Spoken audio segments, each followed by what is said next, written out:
یہ قصہ اس زمانے کا ہے جب زمین پر بادشاہوں کی حکومت ہوا کرتی تھی، جب جنگل انسان سے زیادہ طاقتور سمجھے جاتے تھے اور جب تلوار، تیر اور ہمت ہی کسی مرد کی پہچان ہوتی تھی۔ یہ وہ دور تھا جب ہر ملک اپنی شان، اپنی طاقت اور اپنے غرور میں ڈوبا ہوا تھا۔ انہی دنوں شمال کے گھنے اور پراسرا جنگلوں کے کنارے ایک بہادر شکاری رہتا تھا۔ اس کا نام حارث تھا۔ حارث کوئی عام شکاری نہیں تھا، وہ بچپن سے جنگلوں میں پلا بڑا تھا۔ اس کی آنکھیں عقاب جیسی تیز، قدم شیر جیسے مضبوط اور دل اولاد سے بھی زیادہ مضبوط تھا۔ وہ صرف جانوروں کا شکار نہیں کرتا تھا بلکہ وہ جنگل کے رازوں کو بھی جانتا تھا۔ کون سا درخت کس موسم میں زہر بن جاتا ہے، کون سا دریا کس رات موت بانٹتا ہے اور کون سا سناٹا کس آفت کی خبر دیتا ہے۔ کہا جاتا ہے کہ حارث نے کبھی جھوٹ نہیں بولا، کبھی کمزور پر ظلم نہیں کیا اور کبھی ناممکن سے ڈر کر پیٹھ نہیں دکھائی۔ ایک دن خزان کی ایک خاموش صبح حارث اپنے کندھے پر کمان اور پشت پر تیر رکھے شکار کے لیے نکلا۔ آسمان پر بادل ہلکے ہلکے تیر رہے تھے اور جنگل میں عجیب سی خاموشی چھائی ہوئی تھی، ایک خاموشی جو کسی آنے والے طوفان کا اشارہ ہوتی ہے۔ حارث کو اس دن ایک نایاب سفید ہرن کی تلاش تھی جسے 4 ملکوں کے بادشاہ برسوں سے ڈھونڈ رہے تھے۔ کہا جاتا تھا کہ وہ ہرن جس کے ہاتھ لگ جائے اس کی سلطنت ہمیشہ کے لیے خوشحال ہو جاتی ہے۔ حارث جنگل کے اندر اور اندر تک چلا گیا، اتنا اندر کہ جہاں سورج کی روشنی بھی اجازت لے کر آتی تھی۔ اچانک اس سے نرم قدموں کی آواز سنائی دی۔ وہ چونک گیا، یہ کسی جانور کے قدم نہیں تھے، یہ انسانی قدم تھے۔ حارث ایک درخت کے پیچھے چھپ گیا اور سامنے دیکھا وہ منظر اس کی زندگی کا سب سے حیران کن منظر تھا۔ 7 شہزادیاں ساتوں کسی اور ہی دنیا سے لگ رہی تھی۔ ان کے لباس ریشم سے بھی زیادہ نرم، زیورات ستاروں کی طرح چمکدار اور چہرے ایسے کہ جیسے کسی مصور نے برسوں محنت کر کے تراشی ہو۔ لیکن ان سب میں ایک چیز مشترک تھی، طاقت۔ یہ کوئی عام شہزادیاں نہیں تھی، یہ 7 مختلف ملکوں کی شہزادیاں تھیں جو ایک تراسرا معاہدے کے تحت سال میں ایک ہی بار اس جنگل میں اکٹھی ہوتی تھی۔ 6 شہزادیاں گھوڑوں پر سوار تھیں، ان کی آنکھوں میں غرور، لہجے میں حکم اور مسکراہٹ میں تکبر صاف جھلک رہا تھا۔ لیکن 7ویں شہزادی سب سے پیچھے، سب سے چھوٹی، وہ باقیوں سے مختلف تھی۔ اس کے چہرے پر غرور نہیں تھا، سکون تھا۔ اس کے آنکھوں میں نرمی اور انداز میں خاموش وقار تھا۔ وہ بولتی کم تھی مگر دیکھتی سب کچھ تھی۔ حارث نے سوچا کہ خاموشی سے نکل جانا ہی بہتر ہوگا، مگر قسمت کو کچھ اور ہی منظور تھا۔ ایک ٹہنی اس کے پاؤں کے نیچے ٹوٹ گئی۔ 6 شہزادیاں فوراً مڑی۔ کون ہے وہاں؟ ایک شہزادی نے تیز آواز میں کہا۔ پل بھر میں حارث کے ارد گرد محافظوں نے گھیرا بنا لیا۔ اس کی کمان چھین لی گئی، تلوار اس کے گردن پر رکھ دی گئی۔ ایک شکاری ہماری حدود میں، ایک مغرور شہزادی نے ہنستے ہوئے کہا۔ حارث نے سکون سے جواب دیا، میں صرف شکار کے لیے آیا تھا، کسی کی توہین کے لیے نہیں۔ یہ سن کر 6 شہزادیاں کہہ مار کر ہنس پڑی۔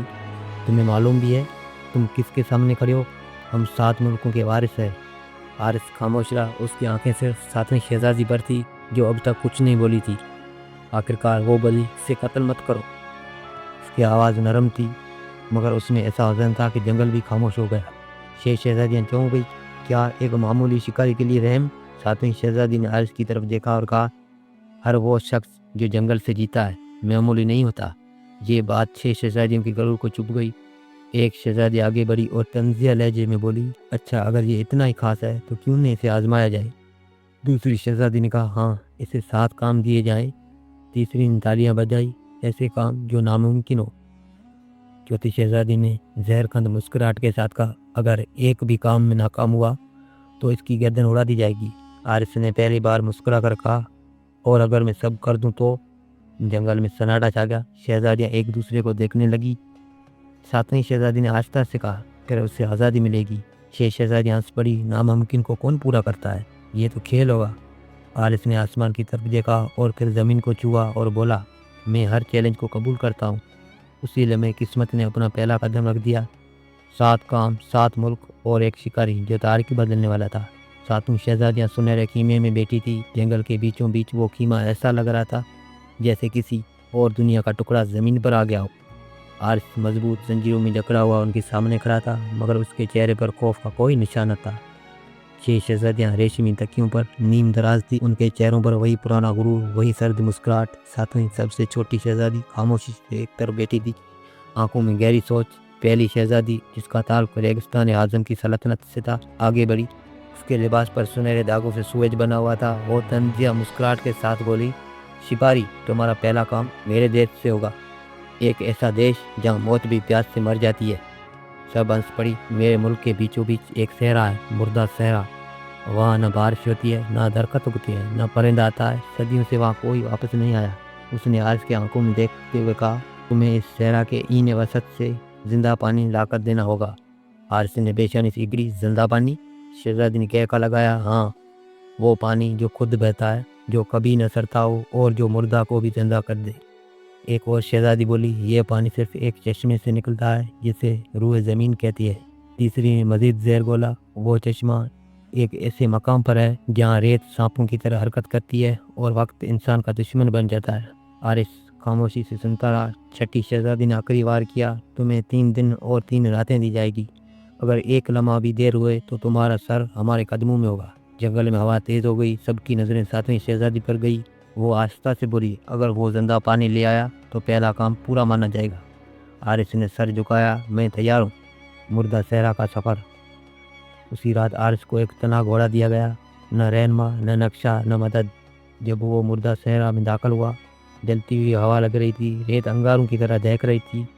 پہلا دن پیاس نے حلق خشک کر دیا، ہونٹ پھٹنے لگے، سورج جیسے سر پر کیل گاڑ رہا ہو۔ دوسرا دن ریت نے حرکت شروع کر دی، قدم رکھتے ہی زمین دھس جاتی، راستے غائب ہو جاتے۔ عارض نے اپنے بچپن کی تعلیم یاد کی، جب زمین دھوکہ دے تو آسمان کو دیکھو۔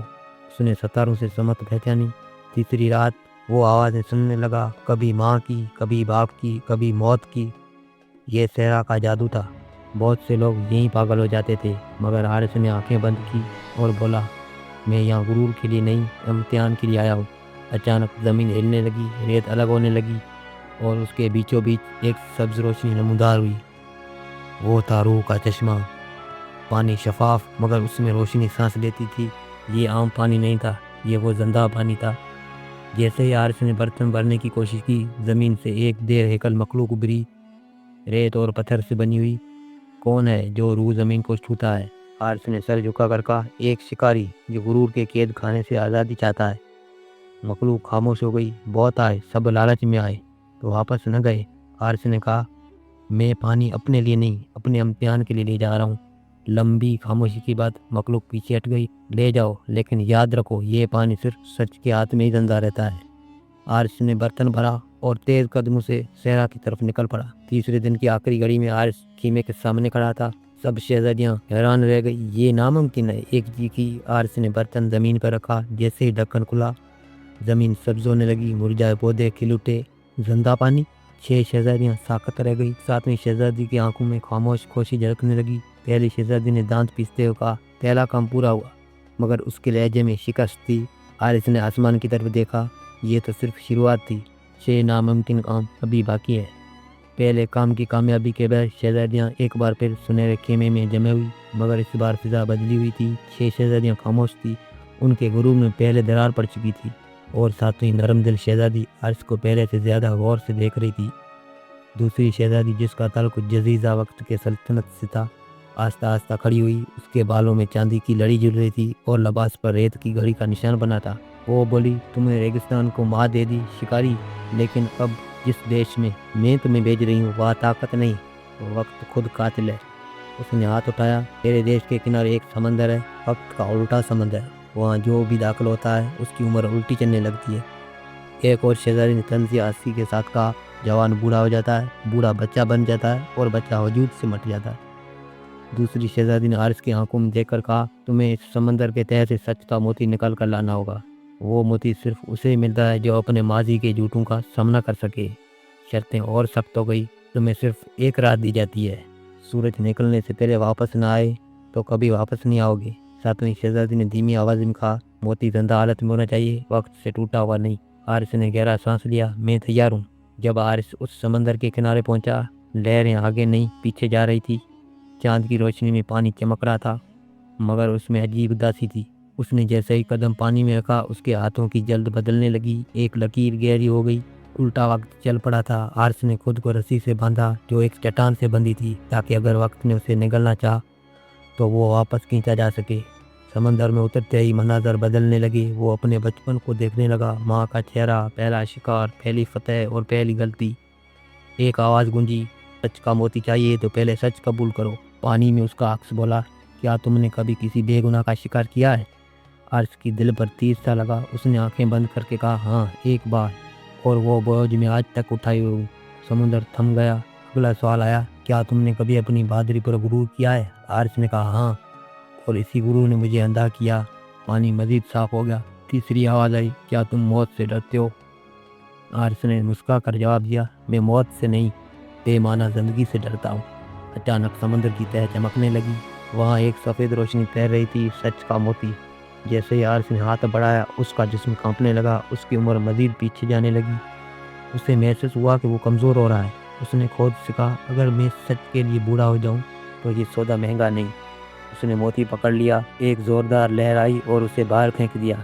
جب عارف خیمے کے سامنے پہنچا، اس کے بالوں میں ہلکی سی سفیدی تھی، چہرہ پہلے سے زیادہ سنجیدہ۔ 6 شہزادیاں چونک گئی، یہ زندہ واپس آ گیا۔ عارف نے ہاتھ کھولا، اس کے ہاتھ کے اندر زندہ موتی تھا، اس میں دل کی طرح دھڑکن تھی۔ دوسری شہزادی نے دانت پیستے ہوئے کہا، دوسرا کام پورا ہوا۔ ساتویں شہزادی نے آہستہ سے کہا، ہر سچ انسان کو بدل دیتا ہے۔ عارف نے پہلی بار اس کی طرف شکریہ نظر سے دیکھا۔ وہ جانتا تھا یہ صرف آزمائشی نہیں، یہ اس کے روح کا سفر ہے۔ 5 ناممکن کام ابھی باقی تھے۔ اب آگے کی کہانی آپ کو پارٹ 2 میں ملے گی۔